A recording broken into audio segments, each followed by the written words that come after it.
In this video, we are going to be looking at the photographic self-portrait, and then I'm going to be setting you 3 exercises which you can feel free to have a go at home.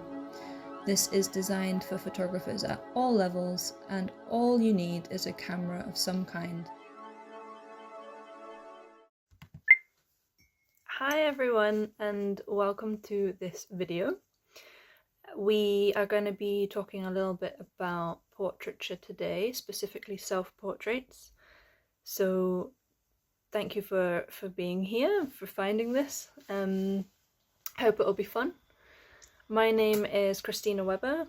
I am a visual artist. I work primarily with analog photography, but also with my phone, some video stuff, and quite a lot with text and making little books, so a little bit of everything.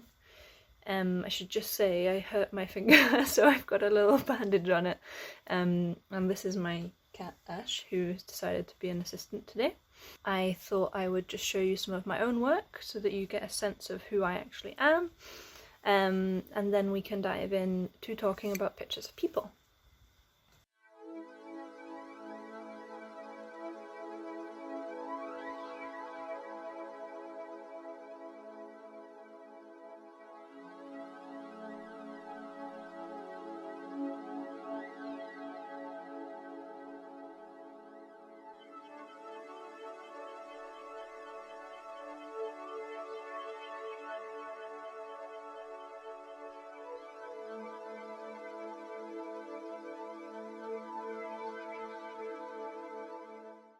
Okay, enough of that. Let's move on to think about the real focus of the video. Let's start maybe with the most obvious question, which is, what is a portrait?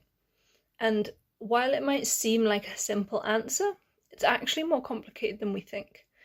So generally speaking, a portrait is a picture of a person. A picture that kind of shows their likeness or something of their identity or their personality or mood through an image.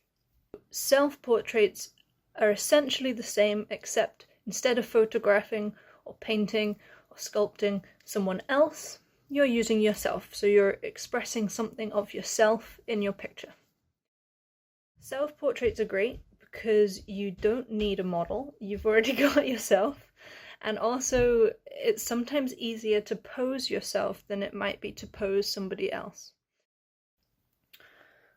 But once we start to pick that apart a bit, it becomes a bit more confusing, because we've got a thing called a representational portrait, where that person is kind of directly represented in the picture. So it's either a close-up of their face, or you can see their being within the image. In these self-portraits, for example, by a gender-ambiguous artist called Claude Cahun, the direct representation of the photographer is essential, because the whole purpose of the image and the whole message here is really being communicated through the way in which the photographer has styled themselves, and, you know, using these stereotypes of gender to communicate a message and to play with these ideas and to challenge them. Another artist who really successfully utilizes these ideas of gender stereotypes is Robert Mapplethorpe, or Robert Mapplethorpe. I'm never sure which one is correct. And you'll see in these 2 self-portraits, both from 1980, he's emulating these ideas of extreme masculinity and playing with these ideas of femininity, and every element of the picture, from the body language, the facial expression, to the styling of each of these representations, kind of blurs the line of gender and says a lot about how complex our identities really are. And then we also have a whole kind of separate set of portraiture which is non-representational work. But a non-representational portrait still communicates something of that person's identity or their personality, but without necessarily directly representing their likeness. So maybe a portrait of somebody's possessions, for example, might be considered a portrait of them, even though you don't necessarily see their face. Some people might not consider this a portrait, but I, for example, get very excited every time I get an X-ray, because to me that's a view of myself that I don't normally get to see. So this is a dental X-ray that I had last year, and I think it's absolutely fascinating. Isn't recognizable as me, but which is a different aspect to my kind of physicality.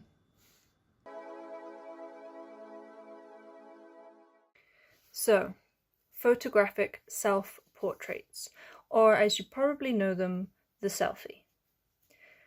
Selfies have kind of exploded in the last 10 years, be it a mix of people having access to camera phones, social media, the fact that image sharing now is so instantaneous and so easy for so many people. All of these factors have really lent to the kind of huge blossoming of this boom for selfie taking or self-portrait taking. But I think it's important to distinguish between the quite separate purposes of a selfie and the more traditional idea of a self-portrait. A self-portrait really requires quite a lot more construction, and the aim of a self-portrait is to communicate something about your identity and to really have a message. And I think that it's quite important to have that differentiation so that you can start to think what it is that you're trying to achieve, and what kind of picture that you're taking. So just for a tiny bit of historical context, if you were wondering what the first self-portrait ever taken with a camera was, it's very probably this image by Robert Cornelius in 1839. It's a daguerreotype, which is a very early form of photography, and that's why it looks a bit damaged, but it's almost 200 years old, so we have to cut it some slack.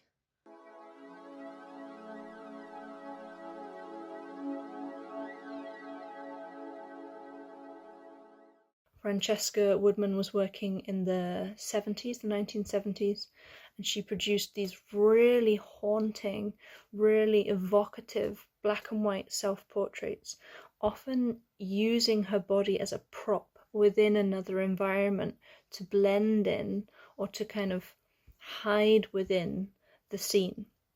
Her pictures are incredibly effective at using the space around her, the environment, to really amplify a desired mood or expression.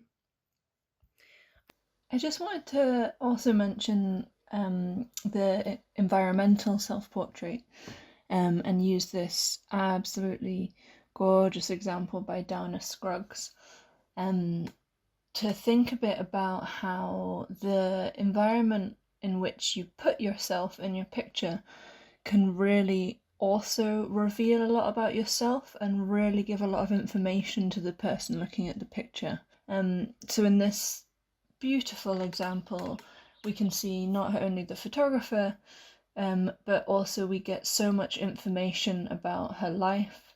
Her wee dog at the bottom there is, even just including that dog, that relationship tells us way more about her. And then all of this artwork, these ideas of movement there in the top right corner, the life that is surrounding her in these plants, these really luscious house plants, the framed work on the wall, this kind of atmosphere of total dignity and total ease in her own space, makes this almost like a regal portrait, and that totally is because of that relationship between her and her environment.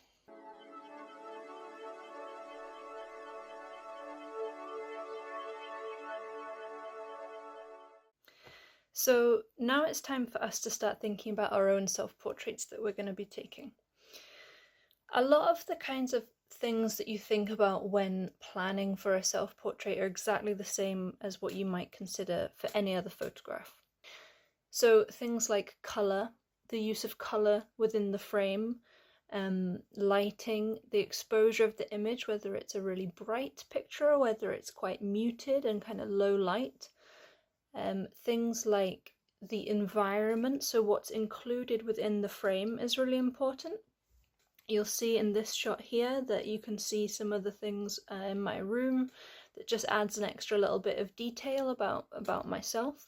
But this is something that if we're creating and producing a self-portrait, we need to be entirely in control of all of these elements. So we need to know exactly what's going to be in our background.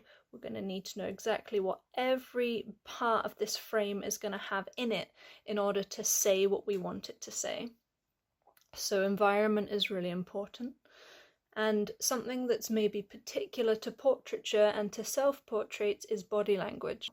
Body language becomes very important, and it can really transform a self-portrait from meaning one thing to meaning something quite different. So in these images, I was playing a bit with aspects of body language and showing power, and putting your chin up, actually raising your chin in a picture, is quite a defiant look, and it actually expresses quite a different emotion and an attitude to the exact same picture with the chin down.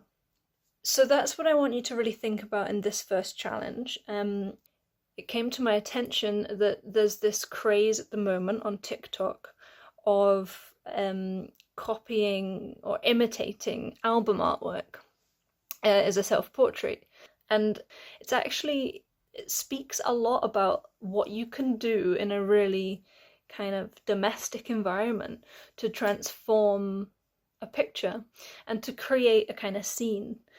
So I've used this as inspiration for challenge 1, and what I'd like you to do is to take a self-portrait that's inspired by an album cover that you like.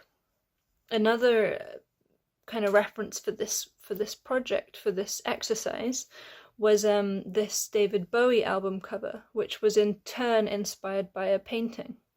It's going to be a test to see how much we can do in camera, or in this case in Instagram, to try and recreate this picture.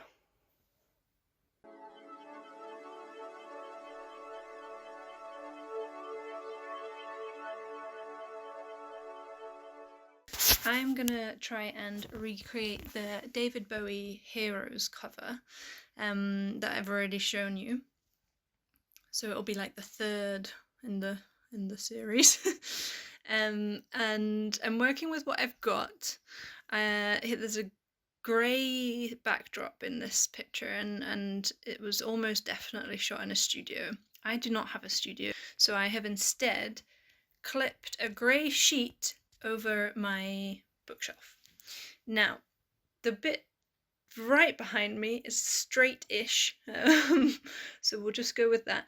I'm going to focus really hard on my body language and what I'm doing with my face to try and recreate the expression that David Bowie is making and the root expression, the emotion in the original painting. Any traditional album art will probably be in a square format. So the first thing I'm going to do is just change my picture ratio to square. We now have our frame, our album cover, which we get to fill and try and stay as true to the album as possible. So if I can try and just get the corner of my face here, that kind of mimics that spotlight. I'm using natural light because I don't have any lamps in here, and I think the easiest way to do this with the backdrop is to do it here by the window. So I'm gonna have a go. Good luck with yours, and I'll be back. Now, I'm using my knees to hold the phone hands free. It's quite tricky. Oh god.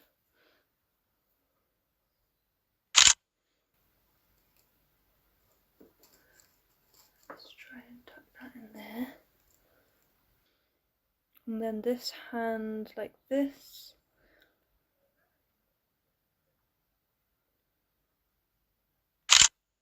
It's really hard. One of these will have to do. It's much harder than I anticipated, but just see how far you can get with it. So I've taken about 1,000 pictures of myself trying to be David Bowie, and the first thing I'm going to do is I'm going to find a filter just to make it black and white, and then I'm going to bring the highlights right down because the background is too light, and I'm going to bring the contrast up. I'm then also going to add a bit of a vignette because that'll help with that background that's too light.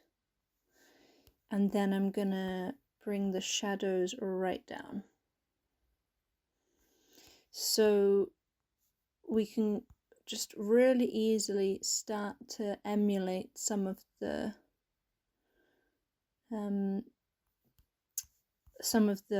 kind of tonal similarities in the picture. So I don't think that's bad for a first attempt. For the next task, I would like you to create a self-portrait using only objects.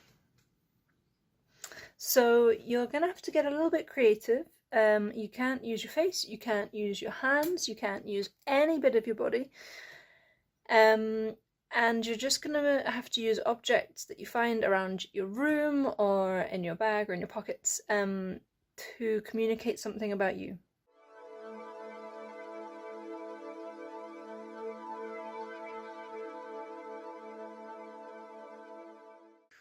So I've just been going around my flat and finding all of these kind of little objects that I think say something about me, and that was actually a really fun process, and I think it's a good thing to do, to try and take a self-portrait that doesn't involve yourself, because it makes you start thinking about all the different elements of identity, things that you can't necessarily photograph, or you couldn't maybe put into your compositions, things like this little tiny print of my cat, Ash. You know, I can't get him in a still life because he's just hopeless.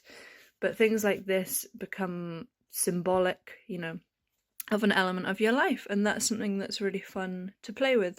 And then once you've got all of your objects, I mean, you could really easily just photograph them like this. It still says loads about you, or you could do some kind of close-ups.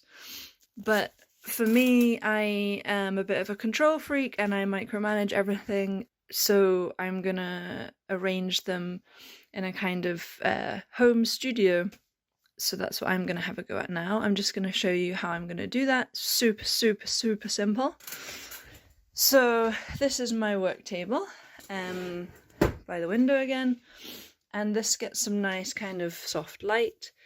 I'm just using a sheet of white paper, and now I'm going to use it just straight flat like this because I'm going to be shooting from above, so that almost perfectly fits the frame of my phone camera.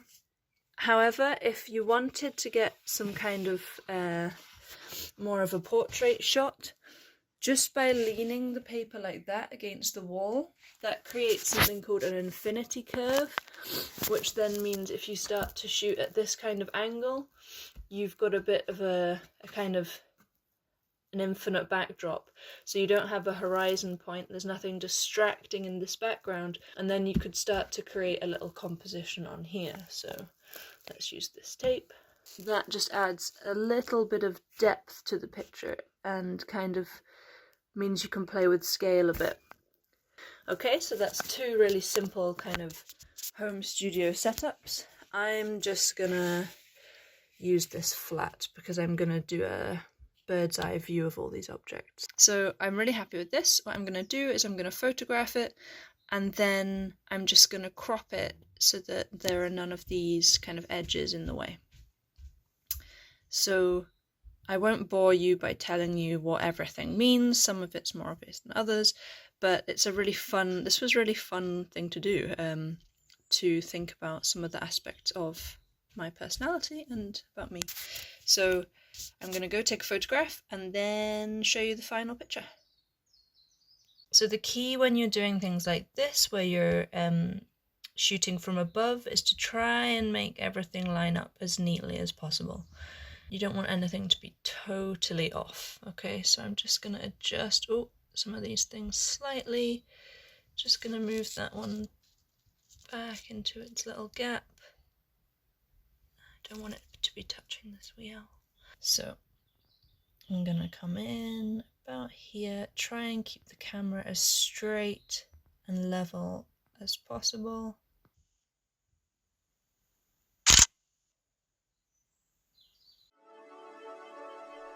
And then you've got this amazing self-portrait, which is pictures of you, but not including you. Okay, and then for the final task, I want us to think a bit about non-representational self-portraits. So once again, there are loads of amazing photographers making non-representational selfie work. And it's something to think about if you maybe don't feel particularly comfortable with your full face in front of the camera, or if you're trying to create more of a mood or an idea as opposed to a direct pictorial kind of representation of yourself. This is where I want you to play with being expressive with your self-portraits and trying to communicate a mood or emotion. Some ways which you might have a go at are maybe using shape and form of your body, so creating a shape that represents how you're feeling. Obviously I'm feeling very vulnerable at the moment because I immediately went into a ball. But also think about symbolism, the symbolism of the objects that you put around you. You can also use text in the image, which is something that a lot of people use with their work. There is a fantastic example on screen now, which uses the repetition of these very similar words to really reiterate the meaning of this portrait, which is about the unity of marriage. So have a think about using text. You can always use lyrics or poetry or words that are related to whatever it is you're trying to communicate. But try not to rely entirely on text to communicate the idea, because we really want to be thinking visually about how we're approaching this at the moment. So I'm going to go and have a go. I'm going to try and make it very different from my last exercise. I'm going to use colour a lot because I really think that colour is really representative of mood and emotion. So I'm going to try and communicate a sense of melancholy. We're going to see if that comes through in the picture.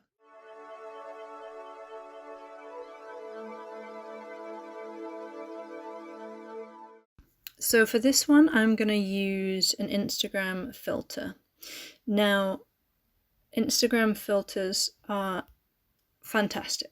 This one in particular is called Colors, and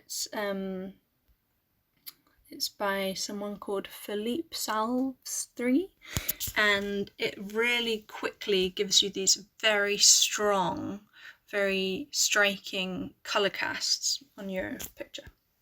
So I'm gonna get into position. Okay, so for this image, I really want to focus on the hair, and I want it to kind of become its own shape, and I want that to almost be like water, the falling of the hair, like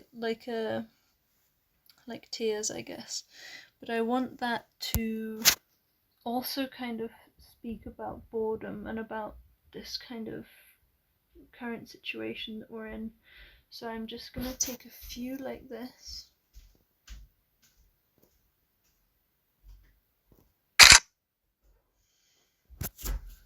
And then just, whoops, just save them. Let's write time flows. And then what we can do is just play with how you position that. So I'm going to put that in the folds of the hair there, and maybe try a slightly different font. And then I'm going to make that a very similar colour to the blue, just to make it a bit more subtle. Okay, so do you see how easy it is to play with text and image now? That's a really simple way. Or even if we put this over here, time flows. But even if you had song lyrics, or even if you put any kind of contextualization, a day of the week even, that's going to immediately, you know, read in your picture. And I might just have a look at a few other colours.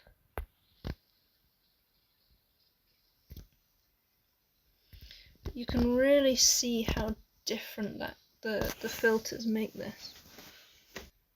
The red is quite, I really love red filters, but I think it's not really keeping to the mood. There we go. We have one non-representational self-portrait trying to convey a mood. The mood here is melancholy, and that was in just a few minutes.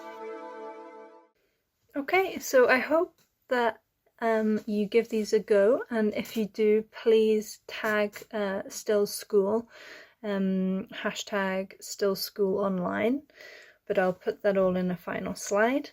And yeah, if you take anything from this, it's really just to think a bit about all the elements of the picture. All of that can make really interesting self-portraits, and I just want to stress that fact. You can put just as much love and thought and construction into a self-portrait as you can a landscape or a still life. So go forth, take some fantastic self-portraits, have a go at the exercises, and yeah, hope you enjoyed this. Thank you so much. I'm gonna deconstruct my elaborate set.